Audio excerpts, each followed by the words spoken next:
Raids. Raid, Shadow Legend. Destiny Raids. 6-player communication and mechanic-focused activities inspired heavily by MMOs. From the Vault of Glass, a raid that saved Destiny 1 from a catatonic near-death experience, to Last Wish, the largest raid yet with the most boss encounters in a true fantasy sci-fi adventure quest to slay a dragon. Raids are the pinnacle of Destiny as a franchise, and lately in Destiny 2, raids have been kinda slacking. It's time to change that. Fine. I'll do it myself. Today, just for the fun of it, I'm going to create an entirely new, all-original raid, straight from my imagination. Today, my friends, I'm going to present a fun idea for what I would do if I had creative control of a Traveler raid, set in my unique vision of the final shape. Here's how I would make it play out.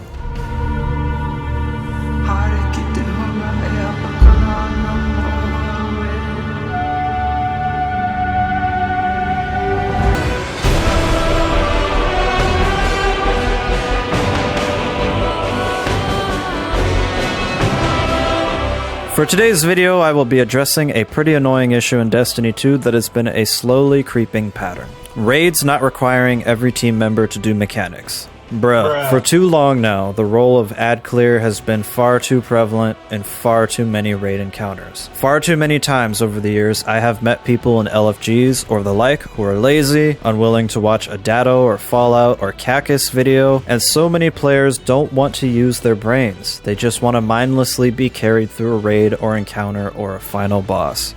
No more. Set within the Traveler, I want you to imagine with me the possibility that the Final Shape narrative introduced a new faction of the Vex. Now hold on. Yes, this is all fictional, all made up. This is an alternative idea. So chill, okay? Chill. This is my idea.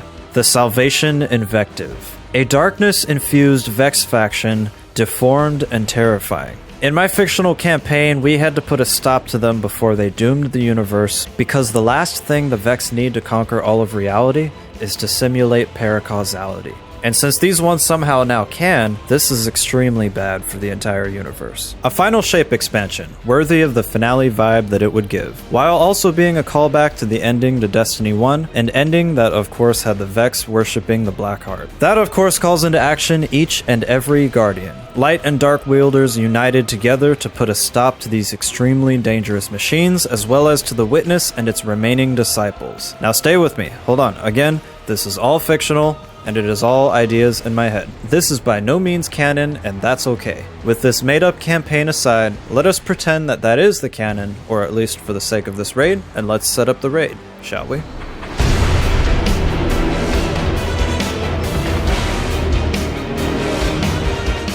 The Travelers left wounded and cracked open due to events that happened in the story, and the Salvation Invective Vex are swarming into it like insects. The Traveler is currently hovering over a random ocean on Earth, and the poor thing has cracks and gaping holes all over it due to the Witness. Cry of the Gardener is a raid I envision taking place inside the Traveler, and like the name implies, it will finally pay off a long-awaited lore story thread. Like Root of Nightmares, this light-based object is being infested with darkness-wielding Vex and Scorn, and it is our job to get in there and to help the Traveler out. As we venture deeper, we will finally learn about what it really is that we have been fighting for this entire time, and just what this strange giant orb really is. So, let's get it.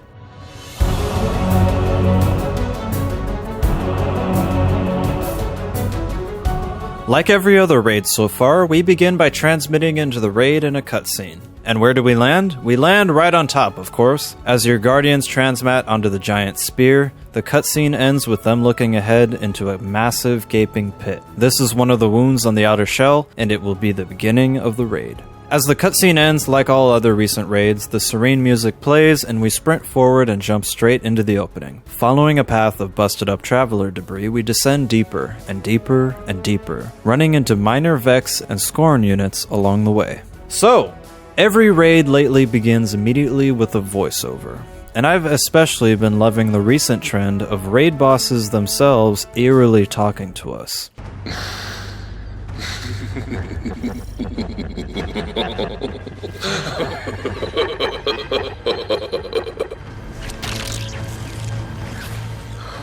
You've arrived.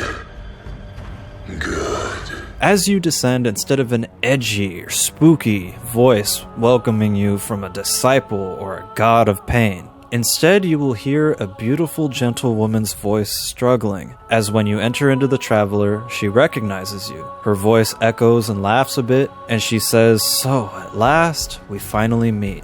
Please hurry, my chosen ones." For this section, you will simply only descend deeper into the Traveler, getting to the first inner layer, the machine. Here you will find an arena, and you will encounter the first rally banner, an official first encounter.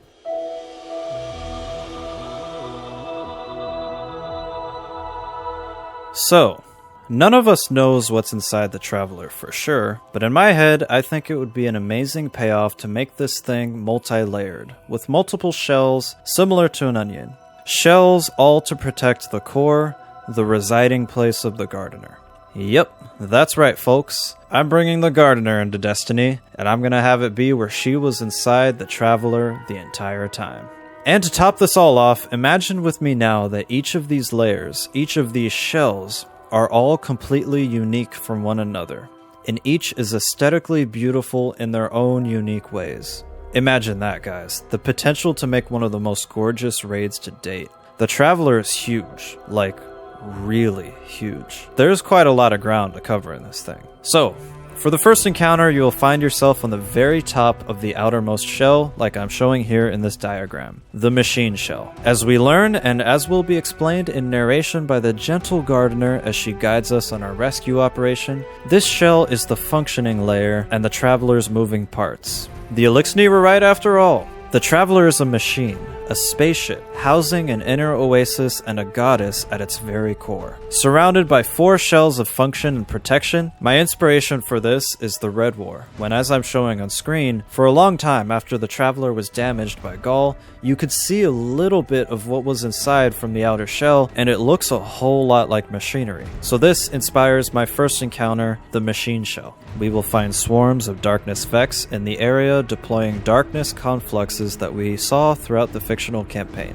And like the Cloud Arc and Neomuna, these confluxes are messing with the machinery. Serving as a puzzle encounter, you and your team need to clean these Vex out, figure out how to destroy the dark confluxes, and get the broken parts of this section of the outer shell operating again so that we can get deeper within. So, in order to bring mechanic-heavy encounters back to raiding again, and really emphasize the requirement for teamwork and thinking, this encounter will work like this. 3 staff relics will get dropped all around the area by certain Vex majors called Initiators. Now what I have in mind for these guys is that just like the Tormentors and just like the Hive Guardians, I think the Vex will get a new unit, and I think something like this image that I'm showing you right here would be a good look for that unit. I'm thinking a good name for that unit could be called a Terminator, and it's just simply a new Vex unit just like the Wyverns and just like the Brigs for the Fallen, just something to change up the playstyle a bit. These yellow bar Initiators will have one of 3 shields, a strand shield, stasis shields, and whichever the final shape subclass will be, which I'm assuming will introduce a 3rd darkness subclass. As of making this video, I do not know if the final shape is going to add a 3rd darkness subclass or not, but let's just say, speculatively thinking, that it does. So whichever that is, whatever color it is, whatever it does, fill in the blanks on this later, or feel free to use your imagination. When you kill an Initiator, you will see either one of 3 staffs left by them. Staff relics that glow green, blue, and yellow. Once again, as of making this video, I'm going to take a wild guess that the 3rd and final subclass will be yellow in color. And whatever it is, whatever it does, I'm going to go with yellow for the rest of this video. Cool? Cool. So as you can probably see, these staff relics are each darkness based. The blue staff will be a stasis staff, and when a player uses its light and heavy attacks, it slows and freezes enemies. Likewise, the green wiry staff is strand, and when you use its light attacks, it will unravel like a strand melee, and heavy attacks will occasionally suspend. You can fill in the blanks on whatever the 3rd darkness subclass does, and whatever its light attacks and heavy attacks do. That doesn't matter necessarily. What matters is what holding these staff relics can do. These staffs will be needed to use to disable the darkness confluxes. So, when a player picks up a staff, they get both a buff and a debuff, just like the shield from Vault of Glass. So the debuff I'm going to call Inherent Blight, with a 2-minute timer, which means you cannot pick up any other staff relics besides the one you chose, or else it will kill you. The buff for the darkness relics I will call Sword Logic. All 3 of them have it. Sword Logic will give you, the staff wielder, the ability to see random elemental shields protecting one of the confluxes. This rotation will be entirely RNG, and so will the confluxes and where they go. And you can see only one of the 3 arena conflux shields with the insight buff at any given time. You'll need to be mobile in this encounter to make sure you check all 3 confluxes in the arena to find the shield color assigned to your staff, similar to finding the right Atrax in Deepstone Crypt. For the assigned 3 staff wielders, you will need to call out to one another which conflux of the 3 that you see is shielded with green, blue, or yellow shields. As you can probably guess, from there the proper staff holder will then need to slam a heavy attack into the proper conflux and disable it. If they hit the wrong one, the staff will overcharge it and kill the player. So, for example, the Strand staff wielder will randomly see either a blue shield or a yellow shield, and likewise for the other 2. You will not see the shield of the relic you are holding, you will only see one random shield of the 2 other relics that you will have to communicate once you see it, to tell your other teammates where to go to slam their heavy attacks. Very simple, but it requires you to work together. At the same time, no one in my raid is ad clear. This is a raid, damn it! Get to helping your team. While I just explained the staff position and its buffs and debuffs, for this Reparations encounter, the other 3 players will need to find the 3 scattered machine parts in the arena. They will all be randomly placed in rotating locations for each and every single run, and you will need to carry each part across the floor and place them in the proper locations, repairing the machine's outermost shell. As you probably guessed, you will be using the same mechanics as the siege engine from Wrath of the Machine. 3 glowing traveler machine parts will be found randomly scattered in this room, and 3 ports or slots will always be in the same places. This is very easy to understand. It's just like carrying the nukes and Taniks. All it requires is that each player has to do something. You will need to be smart, however, with the timing of your exhausted debuffs from carrying the machinery too long. For some parts will need to be carried longer, some will need to be carried shorter. It will be random every time. And you will need to be careful with how you choose to drop them and when, in order to kill the hordes of enemies swarming you. You see, this is where the 3 darkness staffs will also come into play. As the staff wielders run around the room and call out to each other where the colors of the shields are for the darkness confluxes, they will also be ad clearers too, and you can drop the staff and pick them up again as you please. Or you can straight up use them as weapons themselves. The stasis staff holder can help the 3 machine part carriers get across the room by slowing and freezing enemies around them, and likewise the strand and redacted staff holders can use their abilities as well. All 3 confluxes will need to be shattered within 10 very reasonable seconds of one another, and all 3 pieces of machine parts will need to be slotted into their correct locations right after the confluxes are disabled, which will last for 10 seconds. Failing to do so will cause the confluxes to reactivate, starting the entire process all over again. Meanwhile, you will need to prevent all the Vex adds from sacrificing themselves to the dark confluxes. As you can see, what I have designed here is every single player must do something, as raids should be intended. This is not an encounter where you need only 1 or 2 people to run the buff and do a bunch of running and stuff while everyone else protects them. No, this encounter is actually extremely simple, and you simply need to choose a role and do that role well. Coordinate and communicate with one another, time your slam attacks, and place the machine pieces properly, and you will very easily get through the encounter. Of course, the occasional champion, major new Vex tank unit, and adds in general will make this particularly challenging on day 1 for raiders, as it should. But for the normal raid, expect the usual add difficulty as seen in most raids as of late. This is not a Nightfall, guys. This is not a GM. Raids are puzzle and communication based, not tanky enemy based. You will need to think with your head, not your guns. So, after you successfully place all 3 machine parts while all 3 confluxes are down, a door will open to the next room, and the same process will repeat all over again. Kill 3 initiators, grab 3 darkness relics, everyone else find a machine part and carry them across the room, and everyone communicate with one another, which confluxes to heavy attack, and protect one another as the machine carriers place the parts in their proper locations. As you progress, the 3 rooms will get slightly larger, and each player will need to be efficient in their roles in order to get it done. And that's it. Encounter 1 introduces the new Darkness Staff Relic and their functions to see random elemental shields as well as disable Darkness confluxes. While Encounter 1 also brings back the Wrath of the Machine Siege Engine parts mechanic. So after you finish repairing the outer shell, the Gardener thanks you extensively, and as you collect your loot, she says she can now operate the outer machine again, and in doing so she opens a massive mechanical door in the floor and you traverse deeper into the second shell.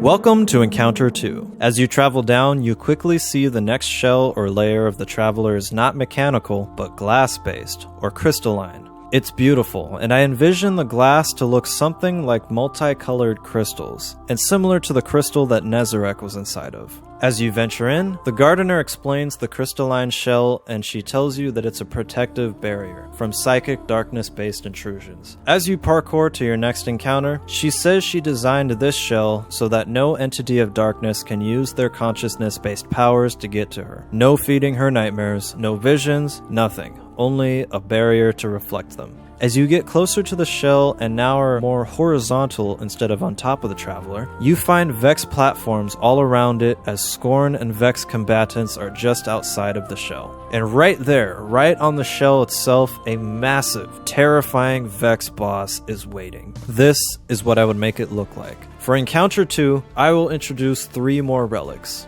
It's time to wield the light as well.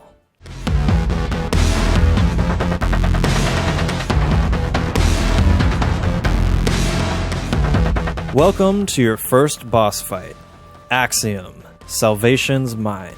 Picture this, or something like Panoptes, but black and orange, the color scheme of my fictional Salvation invective. In this boss fight, once you start, 3 Initiators will spawn once again and drop the 3 Darkness Staffs. However, following right after them, Scorn will spawn into the arena as well, and 3 massive yellow bar cistern-wielding Scorn mini-bosses called Instigators will spawn. Like the Initiators, these yellow bars will have Solar Arc and Void Shields, and as you guessed it, they will drop Cistern Relics.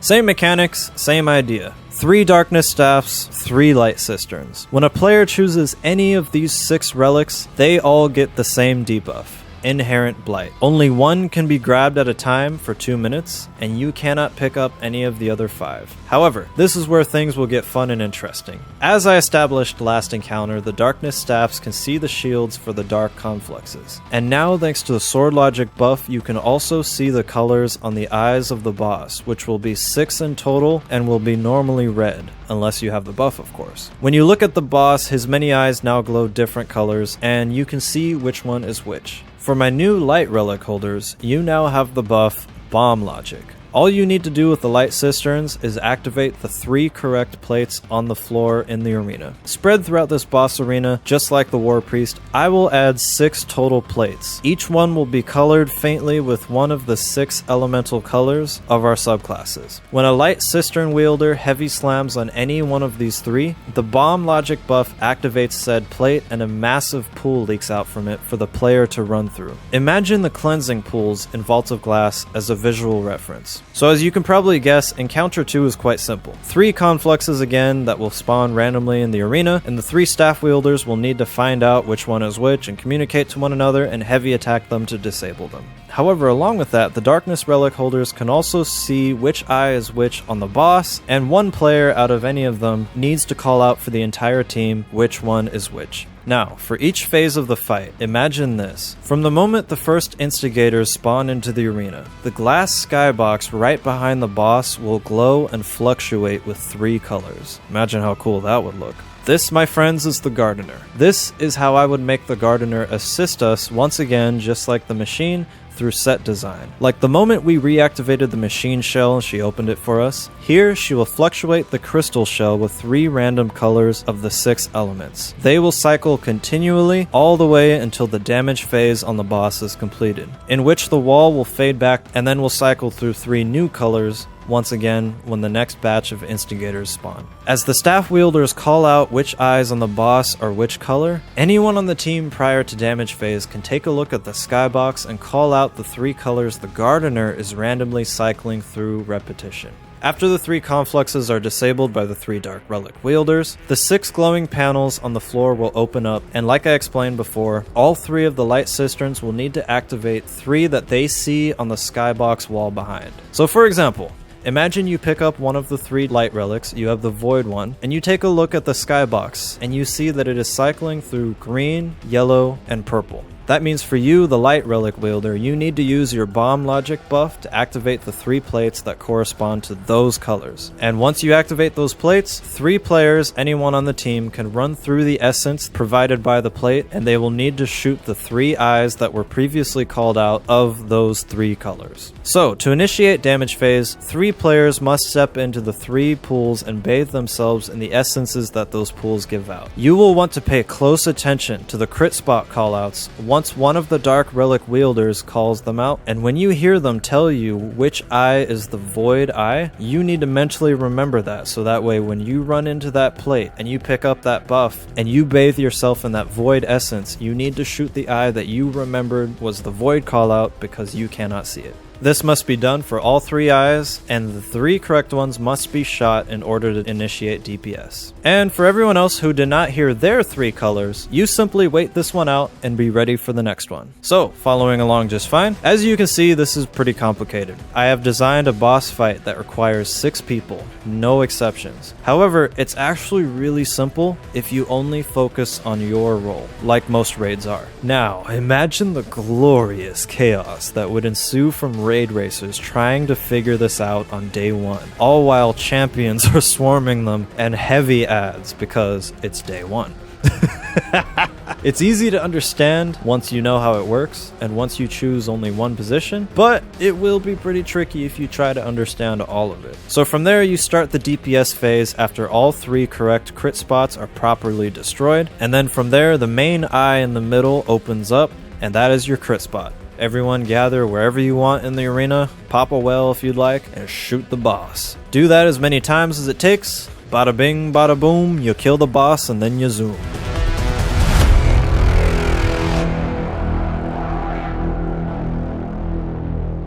After the giant Vex Mind finally falls, right behind it you see that there is a crack that it was forming into the shell, and that opens up as the path to your next encounter. Time to travel through the crystalline shell. As you venture deeper and you go along this route that I've shown here in this map, you will fight Vex and Scorn along the way, and once you enter into the inside of that crystal layer, you will find a bunch of trees and jungles, and you have just entered into the Garden Oasis. This will be the second to final shell of the Traveler, and just above this one will be a floating, glowing spear that will be the core of the Traveler. Inside here, imagine this next shell of the Traveler is a spherical jungle, where right above you, upside down trees tower from the ceiling, as well as all around you. For now, you will be on the bottom of the inside of this crystal shell, instead of either on the top or on the side like you were in the last encounter. Just above you in this jungle oasis is the floating final shell, much smaller than the rest and at the very core of this giant machine. This will make one hell of a skybox. Along the way, lovely Miss Gardener and her soothing voice will encourage you and your team, saying that she is so proud of your accomplishments and she feels so blessed to have chosen such great guardians. She talks about her brother and she briefly tells the story of the flower game, saying that all she ever wanted was to see life live and to see it live well. But of course, these pattern-worshipping machines and that wretched witness has always tried to usurp that, ending all and every life to prevent any suffering. How preposterous. After her emotional rant, she gently inclines and says that she wants you to help her. She is weak and injured from what the witness did to her, and so you move forward into the next encounter.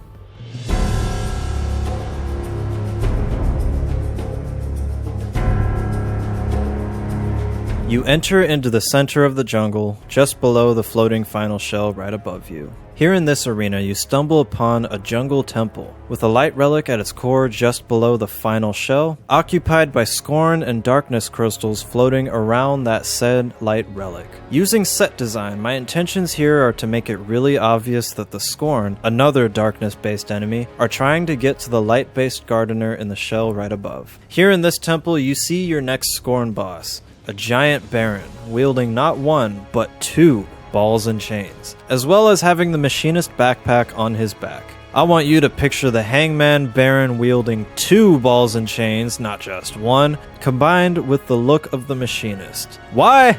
Because it's awesome, that's why. I'm going to name this second boss simply Harvester of the Deep. Now for this encounter, I'm really going for a jungle temple kind of vibe. Something like the Dark City from Savathun's Throne World, Indiana Jones, Shangri-La from Black Ops Zombies, that kind of look. The Oasis is an oasis. It is a thick, lush jungle all the way around you and just above you in this inner sphere. As soon as you start the encounter, the Harvester and its Scorn army turn around to face you, and the giant Baron begins swinging both balls and chains like nunchucks as it roars and charges at random teammates aggressively. As you guys probably guessed, this Scorn boss tries to melee slam those who are close to it, and for the teammates who are far, he will launch missiles at them. This is where the team will need to work together. So, like before, 3 Scorn instigators will spawn into the arena once again, dropping the 3 light relics. So for this boss fight, no dark relics will spawn. I don't want you guys to carry 6 relics around this entire raid. Those who will not be holding the cistern relics will be doing other things and will be mostly focusing the boss. So the 3 cistern wielders will need to light the temple fires. I will have the temple split off into 3 separate directions from the center. At the ends of all 3 of these sections, a new mechanic awaits. There will be an unkindled temple bonfire surrounded by yellow bar Scorn enemies and Screebs. For the 3 Cistern Light Relic teammates, it's your job to go light these bonfires with any of the 3 light-based relics by using the Heavy Slam attack, which, just like the pools in last encounter, has you slam the lanterns on the ground as it creates an area of effect elemental explosion, arc, void, or solar. When a Cistern Relic wielder slams their relic into the bonfire spots, the relic will go away and a fire will start at that bonfire that trails towards the center temple.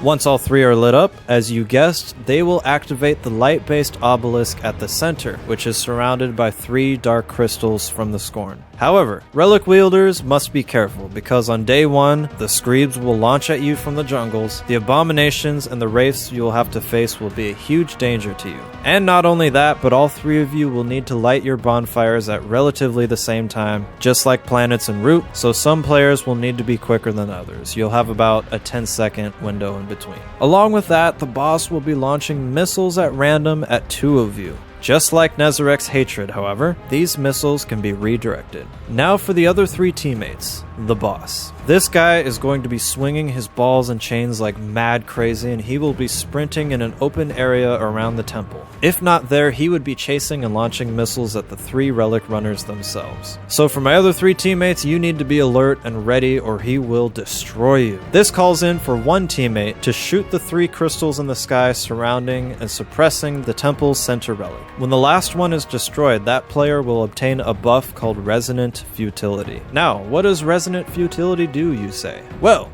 for my other 3 non-relic holders, you will quickly notice that you can shoot the boss's 2 melee weapons, the 2 balls and chains. However, be careful, because at random, whichever of the 2 you damage first will either stun the boss or enrage him. You will need to use both, and you will need to choose which one you shoot wisely. This is how. When you shoot the ball on chain that has a darkness shield around it, which is invisible to everyone except the 1 player who has the Resonant Fury buff, the boss will get enraged and sprint at full speed at whoever shot it, which for the teammate he has chosen will be marked on screen as the Harvester's Rage burns towards Jim Bob 69, and the Harvester will not stop aggressively chasing Jim Bob.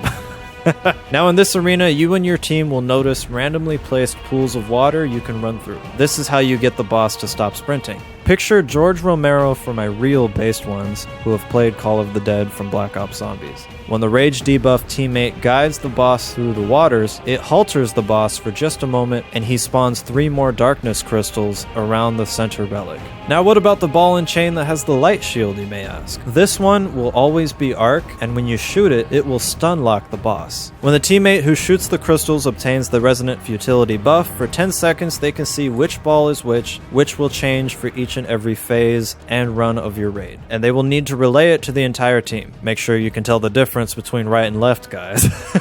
When the boss is launching missiles at the 3 runners with their relics, the other 3 players will need to quickly figure out which ball has the arc shield, and they will need to shoot it. Once they do that, that will create the arc explosion that will electrocute and jolt the boss, and that will stop the missile barrages in the same way shooting Nezarek's chest redirects his hatred. Then, in order to spawn more crystals to shoot, the team will need to shoot the other ball and chain with the darkness shield around it, and whoever got the final blow on it, the boss will chase that person. So you will need to direct him into a pool of water, slow him down, and then he'll spawn more crystals. These 2 will need to be used back and forth according to the callouts of the team, usually light and then dark, as you can tell. As the relic runners run and try to stay alive as they light the fires, they will call out for help when missiles are targeting them, and keep in mind, guys, you can drop the relics at any point and pick them up, you just can't pick up a different relic than the one you have. And for the other 3 non-relic holders, they will be fighting their own hordes of scorn ads, as well as avoiding and focusing on the boss, because the boss is very aggressive and will be charging at all of you. So, once again, pretty simple actually. This encounter is a lot like a mix between Nezarek and the first encounter to Vow of the Disciple. 3 players going out into 3 separate directions to do one mechanic, and 3 players staying with and baiting the boss to keep those 3 players alive, and to also keep the boss from going to any of them.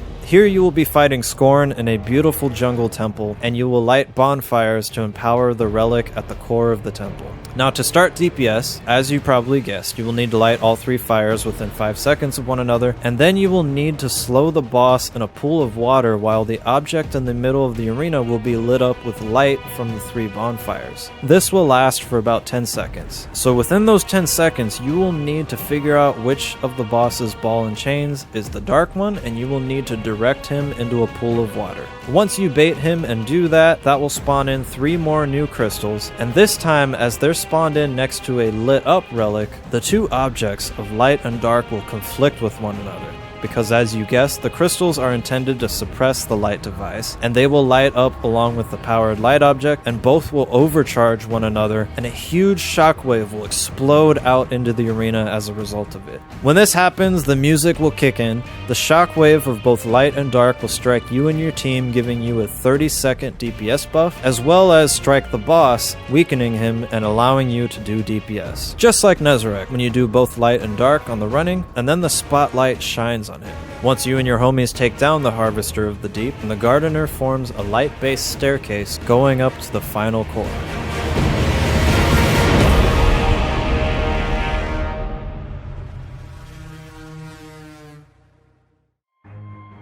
We're here.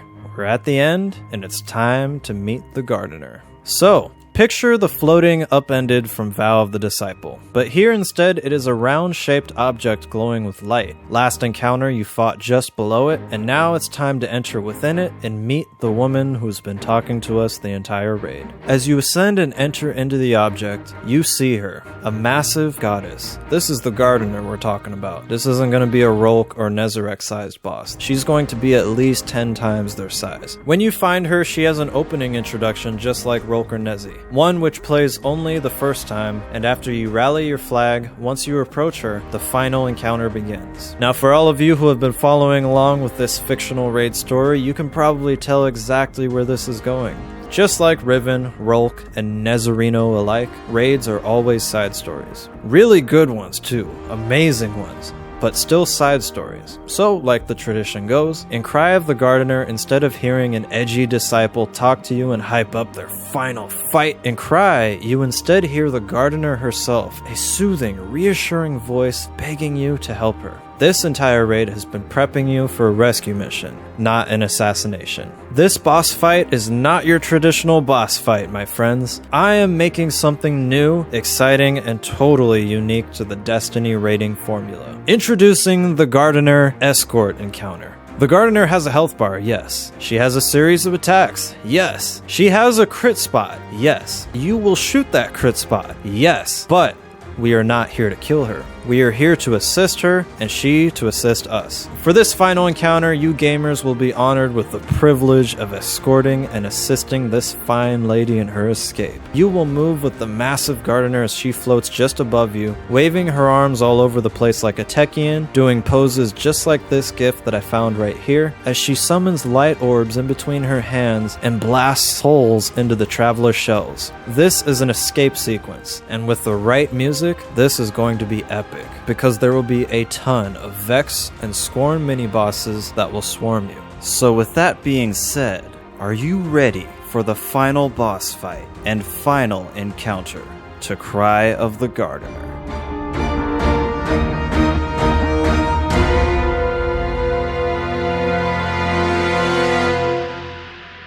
Now, I let you loose in the last encounter. I didn't want 6 relics to be required in each and every encounter. That would be annoying. So for the Harvester boss, I gave 3 of you a break. 3 light wielders, and everyone else had to focus on the boss himself. However, this is the final encounter. I am not letting you raiders off so easily. I'm not gonna let you solo my Gardener encounter like you can solo Nezarec. No, no, no. In this epic escape sequence, you are going to use each and every mechanic you have used so far as the Gardener bulldozes her way straight through the great machine that has protected her for so long, with you, her royal guard, at her side. You will go a completely new route, while also seeing a repeat of the same shells and arenas that you did before. You will be going through a horizontal path this time, instead of the path that we took getting in, just like this map that I'm showing you here. Instigators and Initiators will spawn, and the same relics and mechanics will be repeated along the way, and it is up to you and your team to help keep Miss Gardener's health bar from draining or depleting, or else she will explode and wipe the entire team. That's the wipe mechanic. To truly drive home the theme in this raid of merging all 6 elements together in perfect harmony, even the Gardener's own attacks against her enemies, we will be helping in power by shooting them with darkness buffs, so darkness will merge into her light attacks, giving her even more power that she could not summon herself. So here's how rescue will work. As you travel back into the Oasis shell, the Gardener will hover above another, smaller temple, repeating the same mechanics as last time. When the Instigators spawn, Light Runners grab your 3 cisterns and take off to the bonfires and light them just like before. Meanwhile, everyone else, look out for the Dark Relics, as you can see the elements given off by the 3 new Dark Confluxes with your Sword Logic buff. This time, however, for my Dark Relic holders, the 3 Darkness Confluxes will give out 3 random Dark Elements instead of 1 or 2. The Dark Confluxes will give off 2 out of 3 random Dark Elements instead of 1 of each. After all 3 Dark Relic holders call out what they see or don't see, whichever is the odd one out is the element to merge with the Gardener's charging attack. So just like last encounter, 3 crystals will spawn in the sky just below the Gardener. However, this time these crystals will now be glowing with 1 of each of the darkness elements, which all players can see.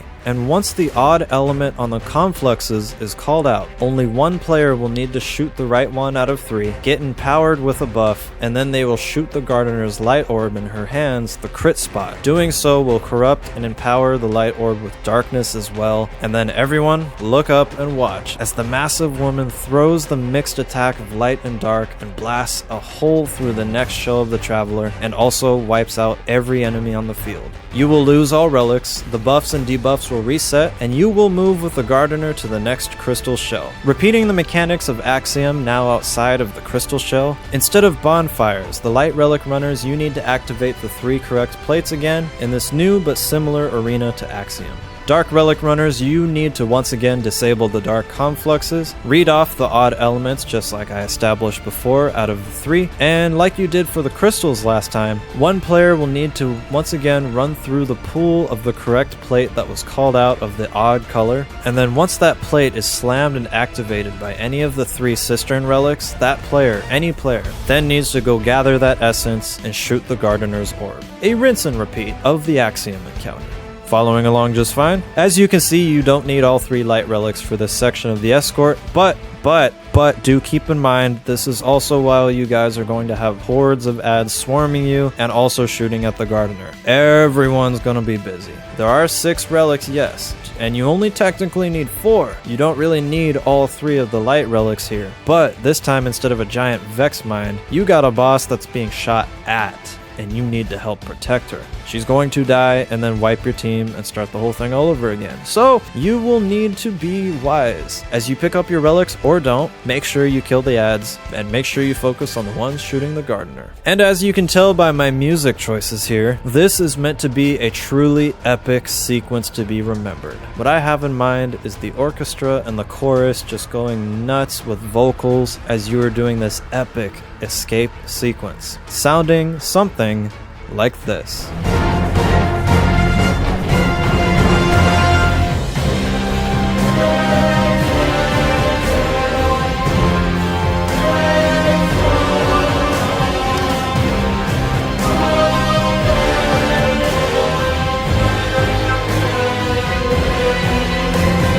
So once again, all 3 dark relic holders figure out the odd element out, they disable them, and then one of the light relic holders activates the right plate out of the 6 on the ground, and then one player, any player, shoots the Gardener's orb. The Gardener then uses both her light and darkness empowered orb within her hands, and she blasts another hole into the machine shell this time, wiping out every enemy on the field, and then you once again follow her into that shell, into the final stage of the encounter.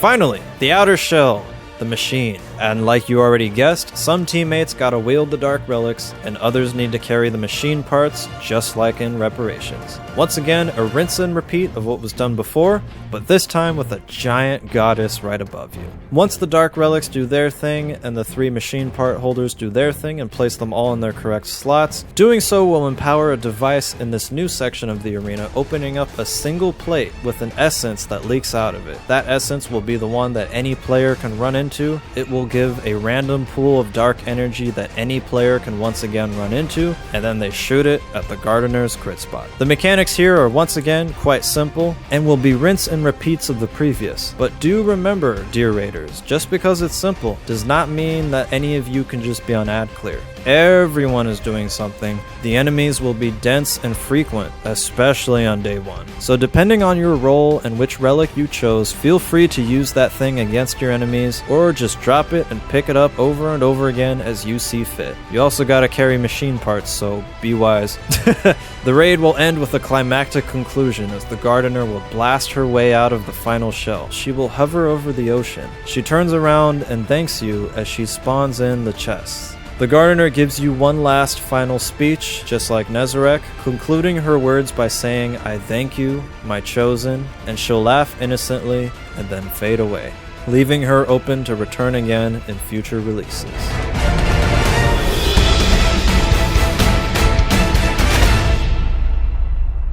The raid cutscene will not be a morbid one, but a hopeful one, as Ikora narrates the events over an inkblot cutscene. She will tell you that the Witness severely injured the Traveler in the Final Shape campaign, and while we were focused on the Witness and its armies, some of those armies, like infections, invaded the exposed and disabled Traveler. She then says that the Elixir were right after all. The Traveler has always been a machine, a spaceship, housing and protecting a being at its core, a being who commands the light. Ikora continues as she says we do not know who the Gardener is, or where she came from, or where she is going, but we know that she is safe, and so too is our light. And the cutscene ends on a positive note, and it concludes with that. Hope you liked my raid! I've had a lot of fun cooking up these mechanic ideas in my head and talking to my Discord about them as we shared ideas. I know it may have sounded like a lot, and I hope that in editing I was able to make this somewhat entertaining. But it is a quite simple raid actually. It is just one that requires each and every teammate to do something. Pretty much an LFG nightmare. But these are raids, guys. Come on, pick it up, do something. This could be an amazing raid if done just right, and with just the right banger soundtrack. Once again, this is not a demand nor a request. This is not made out of spite, as some of you think I do. No, this was amazing fun to come up with, and I hope that you guys enjoyed it. This is my version of the Final Shape if I had creative control, and its raid. I hope you guys enjoyed. Thanks for watching.